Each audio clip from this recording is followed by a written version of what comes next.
And now, from beyond our dimension, this is the JeffMara podcast.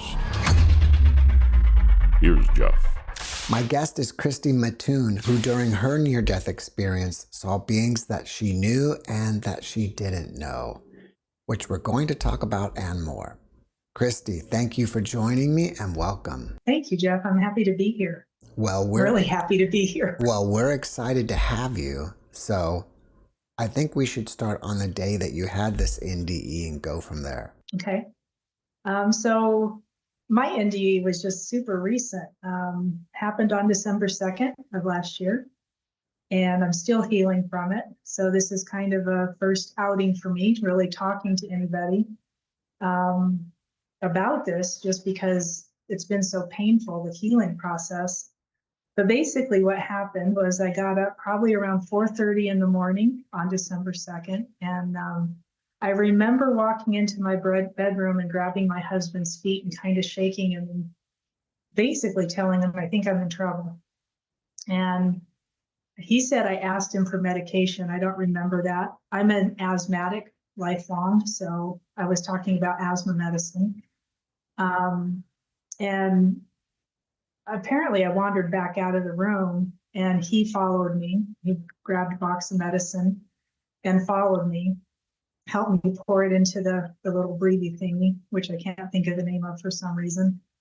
But I was standing there doing that and he grabbed his phone. He said, because every time I tried to talk, it was so choppy, I couldn't get anything out. And he knew I was in trouble. So he called the paramedics, and our firehouse is just around the corner. We live in a tiny little town up here in the mountains of Utah. And so some of them literally drove over from their houses. And then whoever was at the station came over with the ambulance. And then the fire truck came shortly after that. But they came in, and I've talked to all of them since, because I went to the firehouse to say thank you, because I wouldn't be here otherwise. And I'm actually really glad I'm here. So I went in to say thank you. And what I found out was when the first paramedic walked in, she walked in the front door, and I was apparently facing the front door. She looked at me and she knew I was in trouble, and she spun around to tell everybody else to start grabbing whatever they needed, and spun back around, and I was already down. She ran out the door to grab whatever she was going to grab, is what she told me. But she said she looked into my eyes and she knew, like, right away, this isn't going to end well. And my husband apparently leaned out the front door and was screaming at him, she's down, she ain't breathing, like, get your butts back in here. So they came back in and started doing resuscitation work at that point. So started compressions and started doing whatever they were doing. And then I'm not sure how it all played out. I don't remember any of this, obviously, because I was on the floor, but it happened so fast. Every one of them said that the speed that this all happened at, my lungs collapsed is the basic gist of it. You can only not breathe for so long before your heart goes. So my heart stopped. They called out to the fire chief and said, we've got a cardiac arrest. Apparently he came running over, and then, the whole fire crew was over here. And they put me in a machine called a Lucas device, or a Lucas machine. Never heard of this before, never in my wildest dreams would have thought. But basically what it is it gets your heart started. So if your heart has completely stopped and you've been out for a few minutes, there's a suction cup that's placed over your heart right in the center of your chest. And then it's like a clamshell that they secure around you, this machine. I've actually never seen it. I didn't want to see it when they offered to show it to me. But they said you can look it up on YouTube and see how it actually works. Thank you. But it hits you 120 times a minute. So it's like rapid fire. But when your heart is stopped and there is absolutely no blood flow, there's no heartbeat, there's nothing left. What they told me was it is the only way they can get you started again. So most fire stations have this thing. When they use, because I was like, why couldn't you just use the paddles? He goes, it was too late. We use that to reset, apparently, the heartbeat. If you have a heart attack, it can reset the heartbeat if they catch you fast enough. And by the time they got that up there, I had already been gone for 5 minutes, and he was like, it was pointless. So they got me out into the truck apparently. And the story that I heard from the paramedics was that the gal that was trying to get the tube down my throat and into my lungs, she goes, your lungs were so flat. They were so stuck together. We couldn't get anything in there. Couldn't get a tube in to give you oxygen. And she goes, but you were fighting so hard to come back. She goes, toes were wiggling. And she goes, we saw your stomach moving up and down.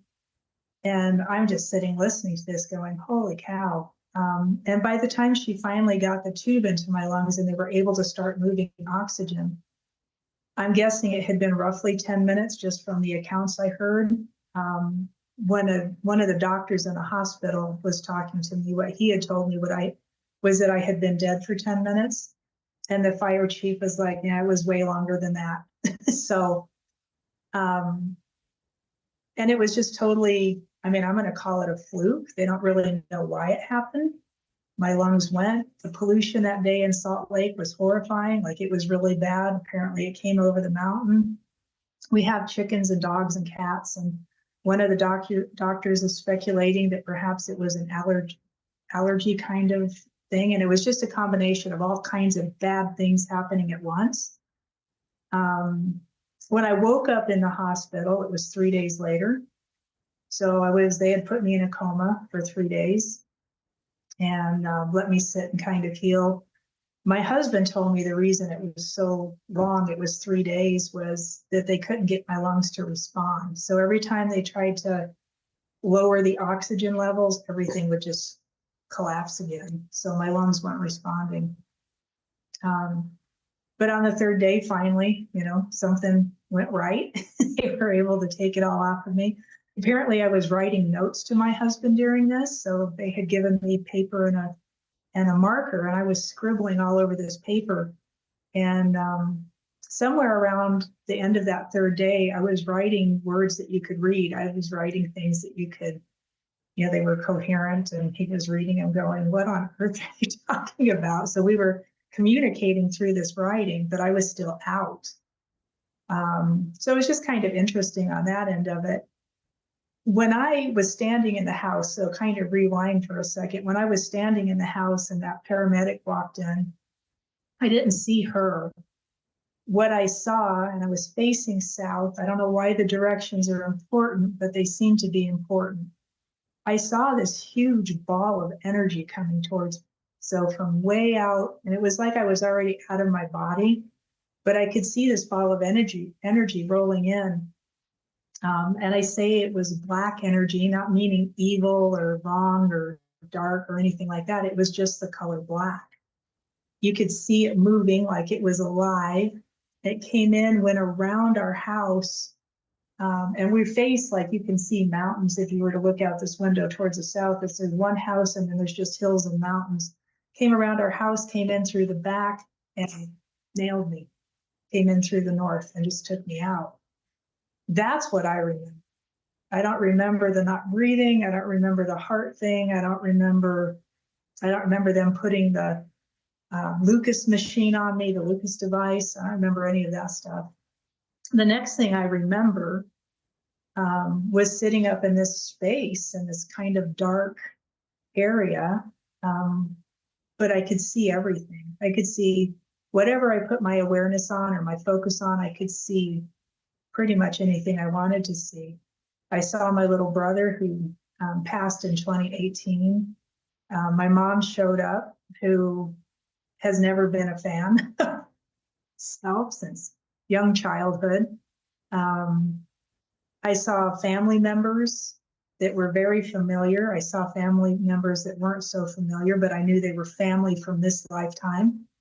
I saw beings that I know I knew, but they weren't human. They weren't us, but I knew them. I don't know why I knew them. And then I saw some I had no idea who they were. I don't know why they were there, except they were supporting. It was like a huge support team.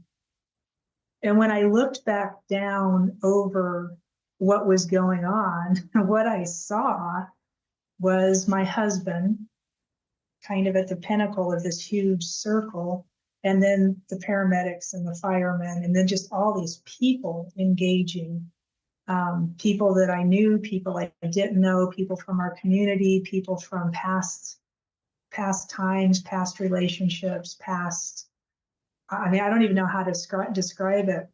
But it was just like a huge outpouring of love, a huge outpouring of caring, a huge outpouring of energy workers that I know personally, that my son started calling all these people. My husband had, calls out. And I know I kind of go back through it, and I've talked to a number of people, my friends at this point, and they're like, well, did you see God? That's one of the biggest questions. Did you see God? I didn't go looking for him. I did not see God. I did not hear what I would maybe call God's voice. I heard the rumblings and like the kind of vibrational noises, I guess. I don't know what you would call it, of angels, of the beings around me. I heard that, but it wasn't voices I could understand. I couldn't understand them. But I remember straining really hard to try and hear what they were saying or understand what was going on. All the people that were doing work over me, all the people that were praying, all the people that were, when I saw the fire chief, when I went up to the firehouse, he looked at me and he goes, oh, Hound Street? Because that's where we live. I was like, yeah, Hound Street. He's like, you're alive? And I'm like, oh my gosh, like you don't even know. And he's like, they don't tell us anything. There's, disclose whatever. They can't give us information. But he goes, I've been praying over you every day. And I'm like, I know, I saw you. And it's just like, what? You could see everything, right? If I turned around, it was kind of a place my brother was showing me. It was a different area than where I originally landed. I could kind of position and move myself to see different places. I intentionally looked at the pyramids in Egypt just to see like how far in this plane can you could, I don't know how to describe it except that you could see everything. I understood things again that I've understood in the past and kind of forgot or laid aside for whatever reason. And those things got thrown up in my face. I didn't get a life review. I didn't get a choice, come back or don't come back. That was never offered to me. I don't know. It was just all of these different things going on. One of the things that I understood probably in that moment of watching that circle was that the level of consciousness, they made this really clear, is the level of consciousness that you come in at through this lifetime. You die, which apparently isn't a correct term either. But you move into the next space, dimension, whatever, you leave this plane, and it's your level of consciousness that determines where you go. So biblically, they refer to it as the seven heavens, or 7 layers of heaven. I think it would kind of relate to the idea of kind of dimensional ideas. So I just sat there until I got pulled back. I don't remember being pulled back. I remember a doctor sitting in my face going, do you know you were dead? No, I just spoke up. I know nothing. So that's kind of the tell that I have as far as that goes. The things that I understood about consciousness, and that, I mean, all of these things are, what we're led to believe. I had another near-death experience. I won't even call it near-death. You died and you came back, right? You weren't near death. You were in death. And that was one thing they made super clear to me, is call it something else, because it's not a near-death experience. You were dead, and then was it free will? Was it choice? I have no clue, but I want to say I got pulled back, and I was very excited to get pulled back. I am more happy to be on this planet right now than I probably have been my whole life, because now I see the beauty of it. I see the beauty of people. I can see people in different ways that I've never seen before. When I first started talking to people and people were calling me to check in on me, it was the sound of their voice.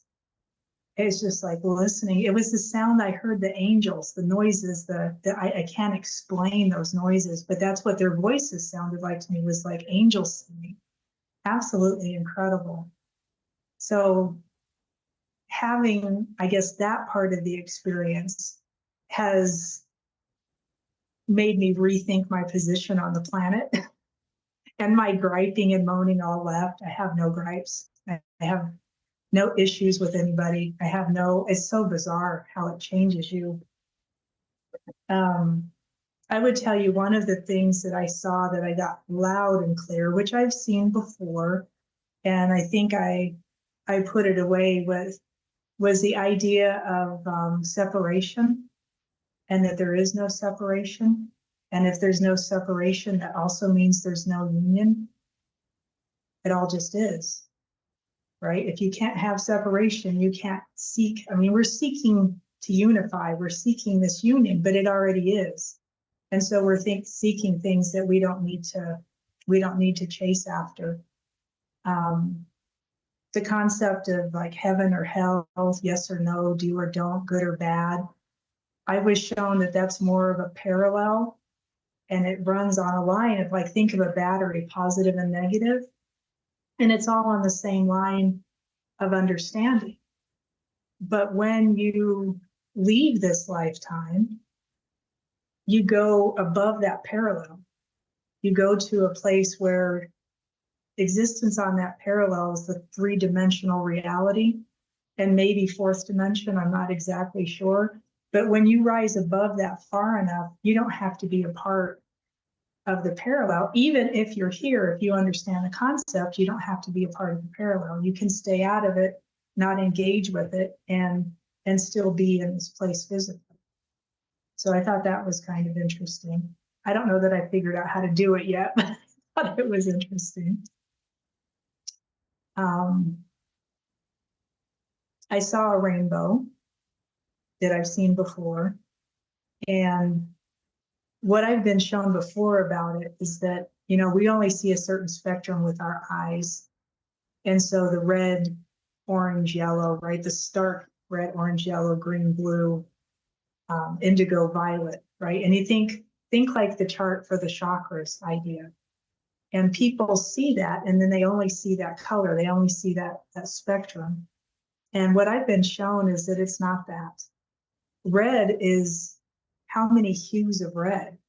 It's not just the stark color red, it's every hue of red. And if you focus on every hue of red, you'll start to realize that some of them you can't actually see with your physical eye. So you have to go into a state of meditation or a state of coherence to even become aware of them, because they're outside of our spectrum on this plane. And then they all have a tone. Every hue has a tone. It has a frequency. It has a vibration to it that you can actually hear. So if you focus on all the hues of red and you start paying attention to the tonal quality, and then you stack orange on it and yellow and right, go up the system all the way to violet. And all of those hues, all of those tones all together is like an overtone. It's not just one sound, right? It's an overtone. It's all of the sounds together. And that's what creates perfected love.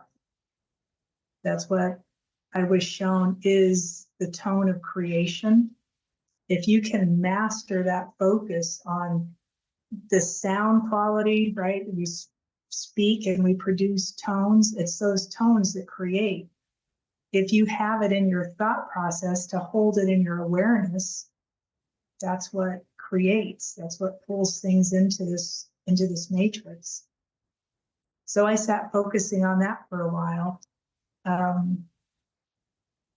Going back to kind of the incident in the hospital, I was told, you know, they put all the wires on my head to check my brain, and we're watching all that stuff. And what they said to me was, there's no damage. There's no, like, basically nothing's wrong with you. So they let me out of the hospital in 6 days. And my only restriction is my pain from my rib cage basically being crushed by the Lucas machine. So just dealing with the pain, and how all of that came out. the rainbow, focusing on the color, helped tone down the pain. It helped start to heal it. I kept asking, show me something else that's useful, right? I go into my heart, I close my eyes, I can go straight back to that dark place, to that void. And I just asked, show me how to heal this. And what showed up was this book. As I throw it on the floor, sorry about that. It's called The Essene Gospel of Peace. And there's literally a pattern for healing in here. And it involves oxygen, it involves air, which, having trouble with my lungs, I found that kind of a cruel joke. Water, and then sunlight. And it's basically just understanding. So what I got from all of that was, I don't breathe. I hold my breath a lot. So I've started learning how to breathe. And Spirit's just showing me, giving me a huge awareness of that. If I hold that in the spectrum of color, it's all the tones and the frequencies of the rainbow, and I hold that in my lungs, breathing gets better almost immediately without the use of all the junk they gave me. So it's alterable by watching and understanding these frequencies. Christy, thank you for sharing your experience with us. Absolutely. If we rewind back to the beginning and you saw this black ball of energy, did it look like black electricity, or how would you describe it? Maybe black electricity. I mean, it seemed like it was alive, like it had forms inside of it that were alive. One of the things that I kept asking is, what was that? Going into a coherent state and asking in my heart, what was that? And I got pretty quickly that I called it in. And so what was it I called in? I was told that I called in my karma for lifetimes. And I had been so angry in this lifetime of things that have gone on and where I've ended up, which isn't even a bad place. Like, honestly, I'm in a great place in where we live and in my life. But I had gotten so soured from some of the things that had happened in this lifetime. I called in, I was just like, just do it. Like, bring it all back and let me fix it all. Let me take care of everything at once. And I was told that's what that was. I had called in my karma, and all the energy was released. And the period of time that we're in right now, while things seem so awful and bad, while things seem so crazy and it's hard to understand some of it, there's some amazing, great things going on. If you keep your awareness and your attention and your heart instead of on the programming that we've all been programmed with, it all starts to change so quickly. And a lot of people talk about it like we're rising into a new dimension, the fifth dimension, or, different people say different things, but, a golden age, they say we're coming into a new golden age. And so all of these ideas and all of these things, when you realize that you've been so programmed, and this is where my other NDE was my little brother. It was actually his death, and experiencing, walking through that. I actually walked into his room the next morning, and it was a parent suicide. And I walked into his room, and the cleanup crew, I forget what they're called, hazmat, happens super fast after one of these kind of things happens. So part of the wall was missing, his whole bed was gone, part of the floor was gone, like the carpeting on the floor. And I just stood there staring. I was like, and I was so angry. And I was like, what the F did you do? I'm screaming across the room at him. And there was a little pile of stuff that was left, and there was a salt rock lamp on top of that pile, and that lamp came on.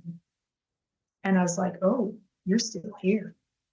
And I just stood there for a second, and then I felt this, and he just like lit down in front of me. And I was like, what did you do? And he's like, never mind. Don't pay any attention to any of this. And I'm like, seriously? And he goes, you probably think I'm in hell, don't you? And I was like, actually, I had not gotten that far. Not there yet. And he goes, well, just listen to me. He goes, everything you think you know is a lie. Everything. It's all programmed. Everything you think you know is a lie. And it took me, this was in 2018, it took me a while to figure out what that meant. And now it's all showing up, right? Now we're getting all these truths and all this information, the medical community and the government, and all of these things we've been lied to about. And he's standing there telling me it's all a lie. It's all programming. So my question is, how do you beat the program? And what I found out is just going into your heart and staying there. Don't let the program, you can bypass the program by staying in your heart. And I think that's one of the biggest things I've taken from all of this. I don't even remember what your question was. Did I hit your question? I think so. I'd like to expand more on this programming. Mm-hmm. Do you believe like we live in like a whole simulated reality, or it's just we get external programs from people around us that give us limiting beliefs? Well, there's that part of it.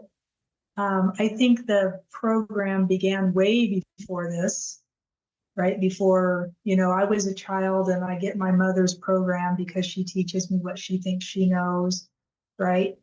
And whatever she got from her mother, because her mother tried to teach them what she thought she knew. But if it's all a lie, and everything that we're getting taught coming down the chain, and it all gets skewed and changed, right? Words get changed, meanings get changed. And it just keeps going and going until pretty soon you literally have no idea who you really are, right? How powerful. They tell us we're powerful. Where is that? How do you find that? How do you get back to that? So I think it's beyond just the programming of limiting beliefs idea. That's definitely part of it, but it goes so much deeper. I think part of our DNA was altered way back when we were quote unquote created by the Elohim that were there at the time. I think we were given false information in the book that we're taught about. It is our holy book. And because it's different all over the world, right? That holy book says different things depending on where you're standing. And you start taking it apart and really looking at it, and it just makes you squint and go, hey, wait a minute. So I think the programming goes way back. It's way deeper than most of us know. It's way deeper than we recognize as far as, how do you alleviate programming from just a limiting belief standpoint versus stuff that was altered in your system via genetic changes or DNA alterations.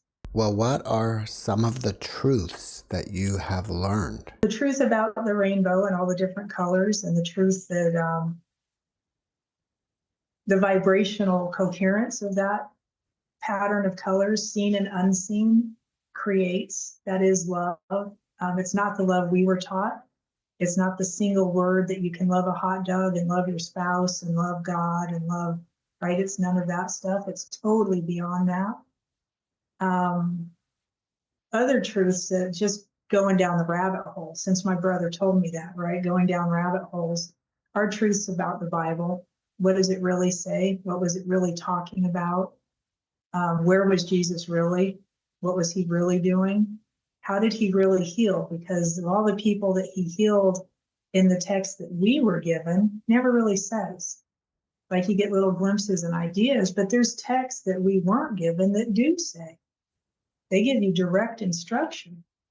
They give you instruction on how to eat and what to eat and right, it's crazy the depth that some of this stuff goes to, but we weren't given that information. I think that's a level of programming. I think whatever they altered in our DNA is a level of programming. People say we come here to learn things. I don't think we do. I think we're trapped here. And I think the game is on right now because people are waking up everywhere. But I think the game is how do you escape? How do you get out of this realm? How do you get out of the matrix, so to speak? Because if what the books say are accurate, then we were brought in and altered to become slaves to those beings. And the story just kind of goes on and on from there. And I would tell people reference Mauro Biglino, reference Paul Wallace, if you go to any one of those people, and Biglino is probably my favorite because he's an Italian linguist And he was hired by the Vatican to go back and reread it and write it exactly word for word. What does it say? What's his What does it name? really say?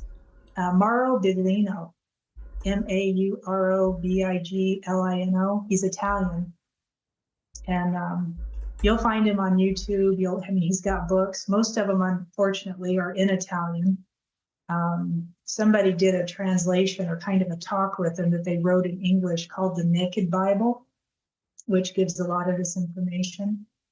But when you realize that and you realize the depth of the programming, it just kind of makes you stop and go, okay, wait a minute. What am I really? Right? What am I? So I do a lot of heart coherence work, and I actually do it with people to help them find that inner self and get inside your heart so you can see the trueness of who you are. You can feel the trueness of who you are, and then you can carry on from there. Can you tell us more about how to beat the program, or at least teach us? It's a little bit, but I can definitely teach you some of it. Beat the program. So I'm going to reference a lady that I worked with years ago, and she was, you've heard of MK Ultra? Yes. Yeah. So she was MK Ultra, for lack of a better way to say that. As a child and as an adult, kind of escaped the place that she was in. Worked with all kinds of psychiatrists and doctors trying to, take the level of fear and pain out of the system. All I taught her how to do was get coherent. How do you get inside your heart and get your heart's feelings inside your head and then train the whole system to be in one level of feeling, which the goal is love, right? Gratitude at the very least, if that's the least thing, and love at the highest value. How do you get your system totally coherent? All I did was teach her that. And she called it bypassing the system. She was able to bypass her brain by being able to train her awareness and her focus into her heart and stay there instead of coming back out into her brain and letting the program take back over. Her greatest fear was that they implanted her with a word. And if that word ever gets out, whatever the word is, that she'll fall back into it and do whatever. I mean, that's what they say with MK Ultra people, right? Is there's words programmed into the system, and when they hear that word, they go into action. They have no control. And her greatest hope is that she beat the program by finding her spirit, finding her inner self, and learning how to stay coherent in that manner, staying inside her heart space. So literally the way I used to teach it is very similar to Greg Braden, if you ever look at his work. And he follows the Heart Math protocol. So Heart Math Institute has all the science. They did all the work behind this. I never heard of them until I started listening to Greg Braden and realized, oh, like that's what I've been doing. That's the whole thing I've been working on. But he had all the science to it, so I stopped and listened. It's as simple as breathing, right? So inhale, exhale. When you inhale, what you're doing is elongating the system, right? From pelvic floor all the way to the top of your head. When you inhale, diaphragm pulls down, rib cage expands, lungs expand, pelvic floor drops, so elongating the system. Shoots energy up your spine into your brain, into your pineal gland. When you exhale, nice, long, slow exhales, what it will do is calm your system down, right? So it's a big inhale, nice, long, deep exhale. It calms down your autonomic and nervous system, your autonomic nervous system. So as you're calming the system down, and 3 breaths is enough. Inhale, long exhale. If you inhale for 5 seconds, exhale for 6. Inhale for 5, exhale for 6, or longer if you can. Calming your system down, let your shoulders drop, let your body relax, close your eyes to start with, really get inside yourself. On your 3rd exhale, put your hands over your heart. So we're directing your awareness, directing your attention to your heart space. I always tell people there's four chambers of your heart, right? And there's tissue that connects those chambers. kind of shoot for the connective tissue in the center. And then if you go a little bit backwards of that, and it's true of most people, sometimes it's a little bit harder to find, but if you keep moving your awareness around inside that space, inside that area, eventually you're going to fall into a place that people describe like they're falling into a cave, or they're falling into a darkness. They're falling into this place that isn't this. It isn't around us. And I always ask, what does it feel like? And they're always just like, it's calm, totally peaceful. Like, is it the idea of the peace that passes all understanding? Totally peaceful. You can actually escape your body through that place. If you keep going, this is Joe Dispenza kind of idea. Go through your heart and keep going. Keep your awareness moving, and you'll have all kinds of interesting things going on. You'll find places and dimensions, whatever you want to call it. There's just other things there that we don't see typically because we're entrained to be here, right? We're programmed to stay in this realm. So you get there, and then heart math, again, Greg Braden, same exact thing I was doing. Breathe 3 times and then stay there for 3 minutes. What will happen is your heart shoots out a signal back up to your brain, and this is the science on it. It sends up, I think it's a 0.1 hertz signal of energy from your heart to your brain, and then it signals your brain to send chemicals back down through the system that heal. So Braden calls it a type of resilience is created. You create this resilience in your body, and I honestly think it's part of what happened that saved me from my death experience, my death and reawakening. Was I had created that resilience in my system, because every one of those doctors was like, there is no reason you should be here. My lungs were like pancaked together. They were just stuck. And whatever the resilience was that I created from years of doing this coherence work, I was like, no, not yet. This isn't going to happen yet. So I fought my way back. And then everybody doing their own brand of work on me, I think, just added to it. But when you do that consistently, your heart sends out a signal: gratitude, joy, peace, love, right? If you take that back to your brain, you feel it for those 3 minutes, and then literally take the information, because now we're talking neurochemicals, and you can take those and walk them back up to your brain and put that feeling in your brain. Now who are you? Now what does it feel like?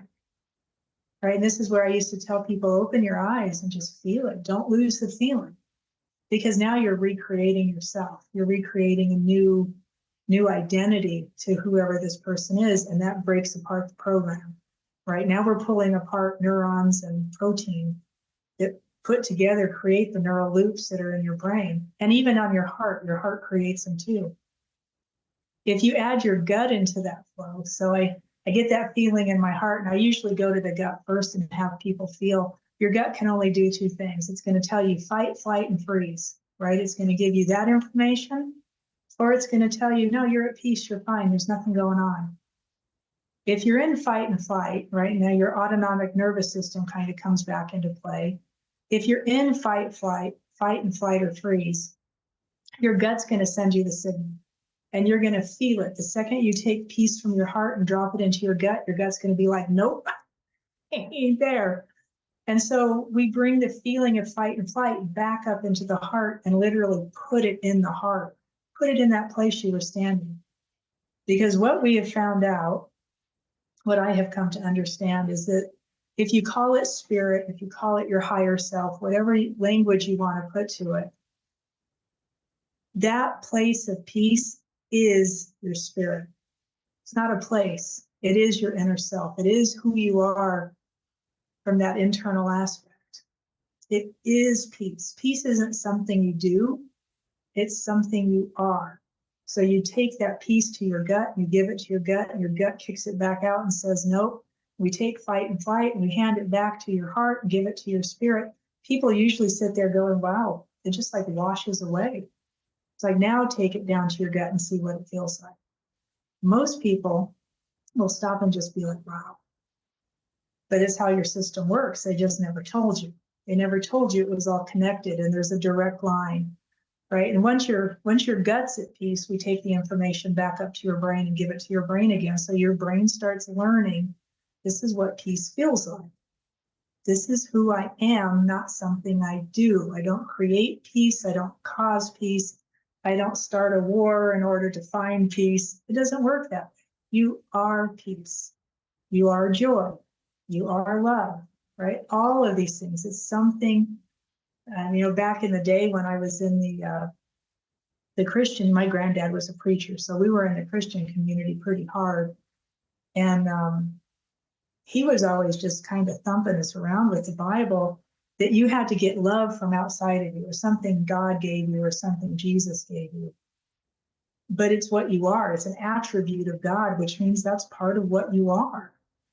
You are love. You are that signal. You are that coherent nature. You are the signal of joy. You are all of these things.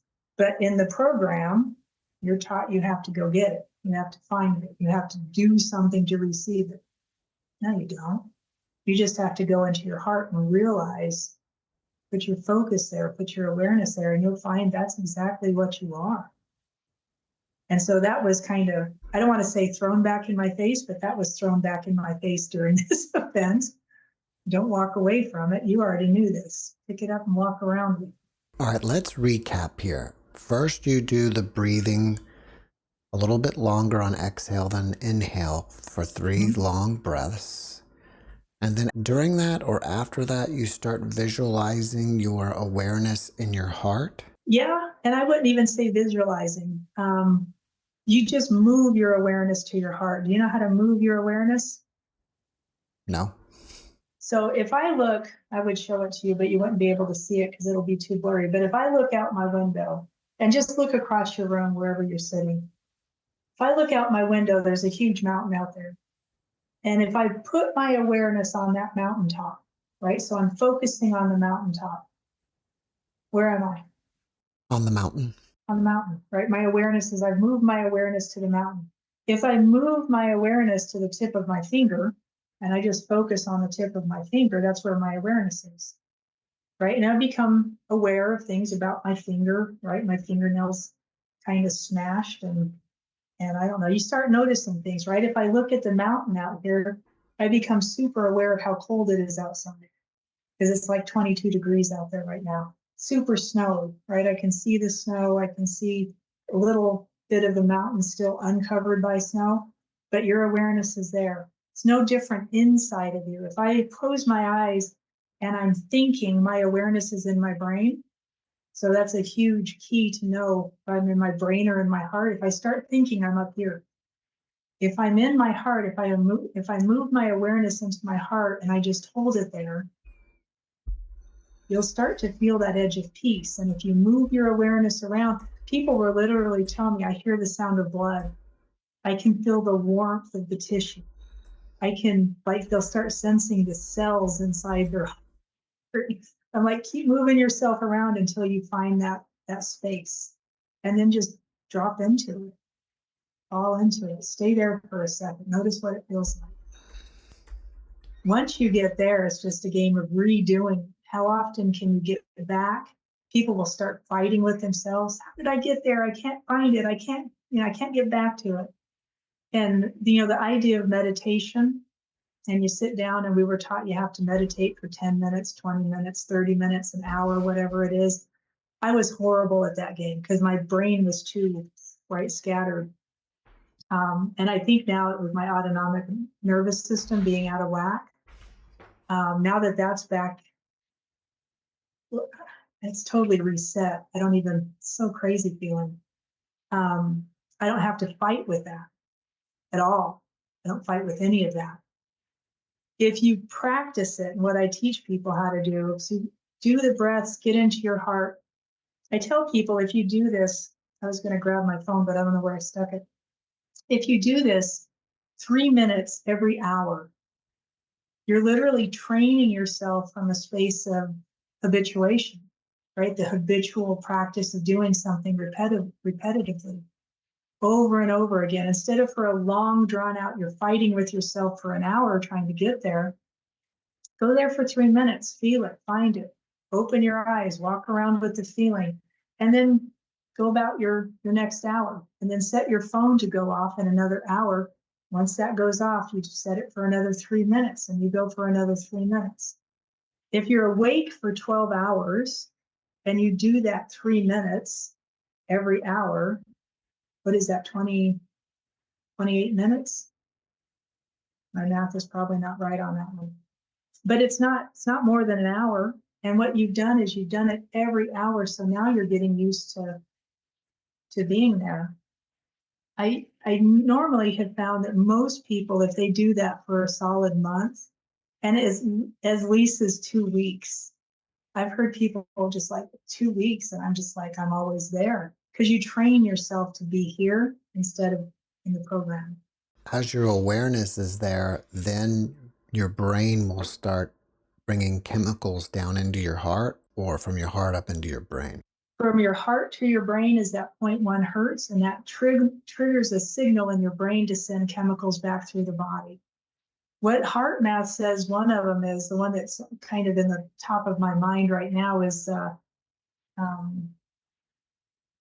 telomerase. Telomerase, I think is what it's called. It's an Right. enzyme that makes the telomere ends of your DNA strands. And they say when those telomere ends wear down, that's when you really die, when those telomere ends are gone. But that lengthens them. That enzyme is what it takes to grow those telomere caps, which is interesting. But there's all kinds of other chemicals that go through the system that help heal and recoup your natural flow. So once you start doing this for a couple weeks or a month, do things start to come to you like truths, or do you start getting downloads?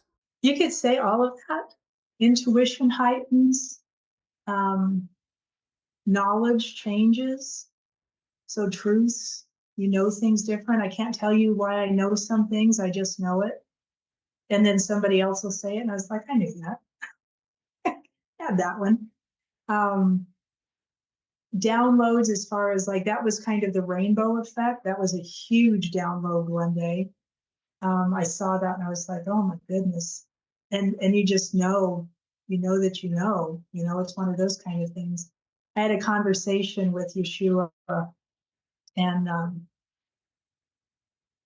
I want to say it was someone named John, so I don't know if it was one of his direct apostles. I was angry with some stuff that was going on with my mom. And I going to sleep, right? That place between sleep and wake is a good place to get coherent. So I did my coherent work. I was in deep. I was just gone, but I was still angry. Got into my heart, and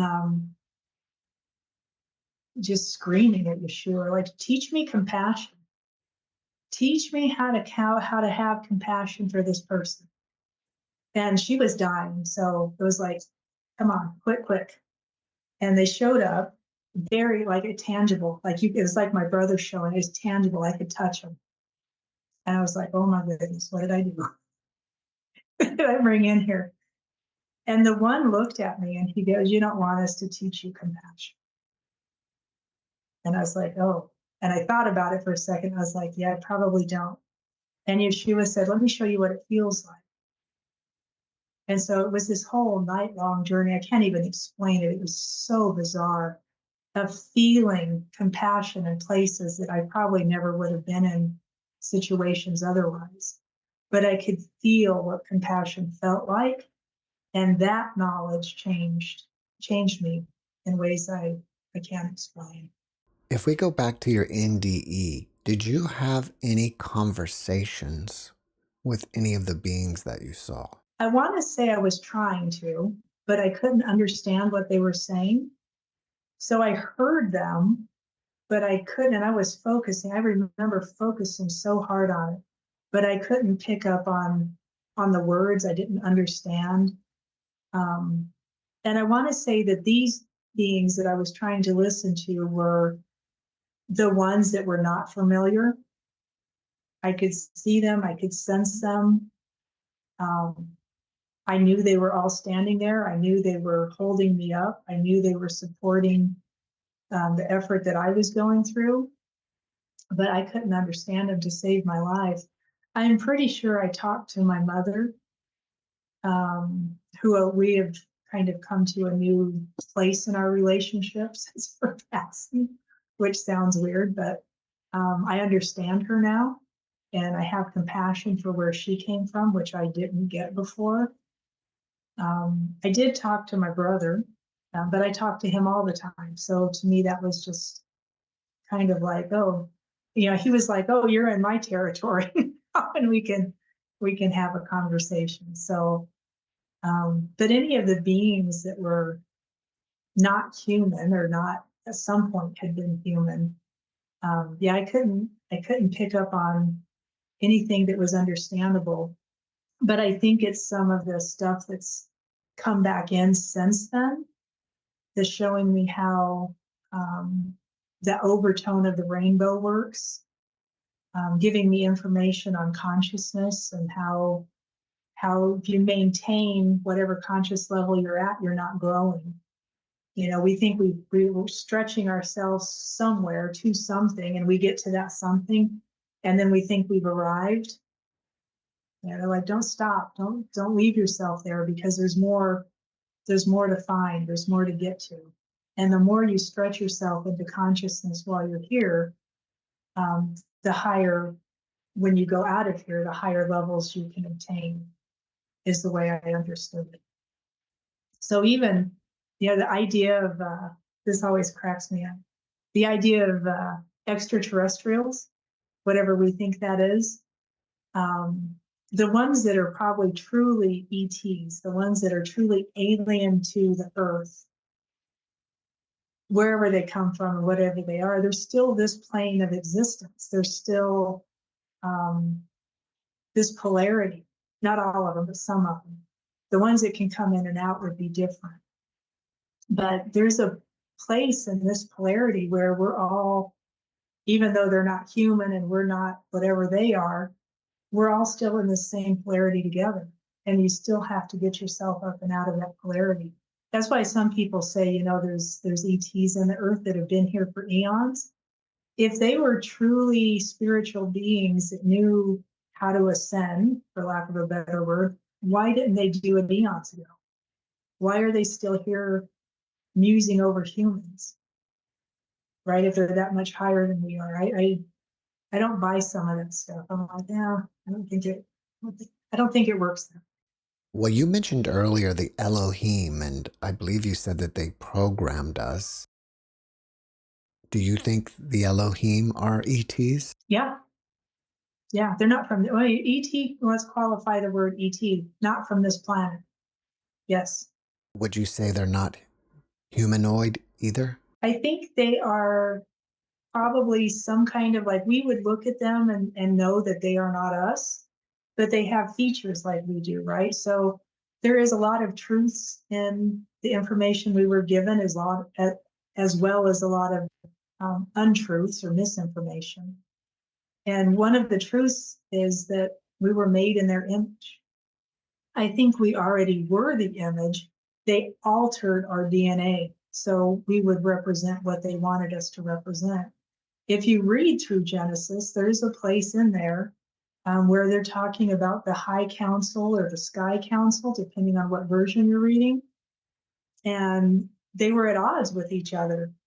And we're taught that it's like the idea of the Trinity. So it's the Father, the Son, and the Holy Spirit is who was at odds, right? Somehow they were not in agreement, which doesn't make sense either in my mind. But what it says is that they were at odds because they gave us too much power. And the one Elohim wanted to tune us back down. He wanted to take some of that back away.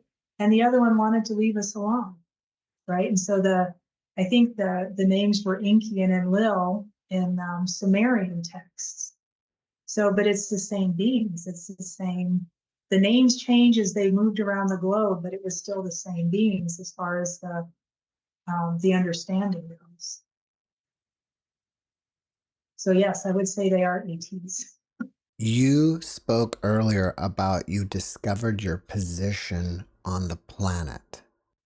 Can you tell us what your position is? I've known it for a while and I've tried to fight it off. I'm a teacher. I was told years ago I'm a teacher. Even when I was um, in the church and doing so, I was like a prayer warrior. I was one of the ones that would stand there and lay hands on people and do that kind of work. And I don't know, they had you take tests and stuff and they would tell you what you were. And I was always, you're a teacher, you teach people how to do this stuff. And so I started doing that a number of years ago with a program I called Mind Rewire. That was my YouTube channel. It was my program was Mind Rewire. And it was about subconscious change. And I helped people shift their subconscious limiting beliefs, the things you were talking about earlier. And then I realized it was deeper than that. And so I started searching and digging. And that's when I found this place in your heart. I didn't find it, I was shown it. So an angel literally came down, and again, me in a pissed off mood. I was just like, knock it off. Like, if this is real, show me how to do it. How do I get there? What's the quickest way? And they're like, drop into your heart. Like, it's right there. It's spoken about in text. It's, you anchor yourself in that place, and then you just realize that's what you are. It took a while. So I'm a teacher. That's my position. That's what I do. At this point in your life, do you consider yourself to be a Christian? I am a believer in what Yeshua taught in texts that we were not given. I think some of the information in the text that we were given, meaning the Bible, was altered enough and skewed enough that we don't have the right answers. We were taught in the church I was brought up in that you weren't allowed to read these other books. It was of the devil. It was wrong. And what I found out since then, if I had read these 25 years ago, 30 years ago, 50 years ago, it would have changed everything throughout the whole course of my life. But because we were trying to live by a standard that was outside of us, and I think there's a difference between the Old Testament teachings and the era that was in, and what Yeshua was doing, what Jesus was doing. And if you trace him through India and Egypt and the places that he was, that we're told he wasn't, was only here doing this, I mean, it's just simply not true, right? There's too many texts, there's too many other places that say, no, he was here, we have his writings too. But his writings that they have that you can look at and read are different than the writings we would be. So do I consider myself a Christian? I guess I would have to say Christian, meaning I believe Jesus was real. I believe he was here doing something. I just don't think it was a story we were handed. Can you recommend some other texts to read about Yeshua? The Essene Gospels are interesting. And you can tell there's places where the guy who wrote it or transcribed it went back into some of the old stuff. But the list that they have in the back of this book, so there's the Essene Gospel of Peace, book 1, book 2, book 3, book 4. There's all kinds of books on the Essene way of living. An interesting read are the books of Enoch, book 1, book 2, book 3, right? Those weren't in our Bible, but in the Ethiopian Bible, they're in there. The Latter-day Saints have books that are actually ancient writings. The Book of Peace, I'm trying to think of the Pearl of Great Price came from some of these ancient writings. They get access to those, but we didn't. You can see on the shelf behind me, if you zoom in on it, there's all kinds of books back there that are everything from the Dead Sea Scrolls to the Nag Hammadi, different translations. So I grabbed different people translating it. And then I found Mauro Biglino and I found Paul Wallace. And that was again asking, show me somebody who can put it in front of me and explain it and make it make more sense. And Paul Wallace, I think he was, I want to say Protestant or Episcopal, maybe, I forget. But he's a preacher. Yeah. He was a bishop. Do you know who he is? Yeah, I've had him on about 2 or 3 times. Oh, I'll go back and I love listening to him talk. Yeah, he's a It's great been guest. fantastic. Yeah. Yeah, I'm not sure if he was Protestant or Episcopalian. I don't know if there's a Church of Australia or something like that. I know he's Yeah. Australian. I don't know either now that you've said that. I Yeah, might be repeating something that isn't correct. I'm pretty Yeah, sure. all of his books are right back there on the top of that shelf near that white box. I'm pretty sure that he has told me in one of my interviews with him that what he Yeah. was.